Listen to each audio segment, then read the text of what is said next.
Maswerteng gabi po 3D Lotto players. Narito na po ang mga numerong nanalo sa 3D Lotto 9 PM result July 14, 2026. Araw ng Martes. Kaya kunin nyo na po ang inyong mga ticket. Narito na po ang resulta.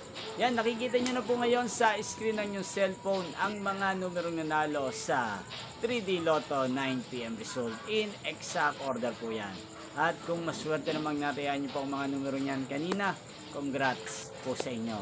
At narito naman po ang mga numero nanalo sa 2D Lotto 9 PM result. Napapanood nyo po ang resulta ng 3D Lotto sa channel na to tuwing 2 PM, 5 PM at 9 PM. Araw-araw po yan.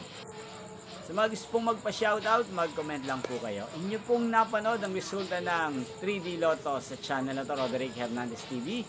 Magkita-kita pong muli tayo bukas ng 2 PM para sa 2 PM draw ng 3D Lotto. Thank you for watching and good night po sa ating lahat.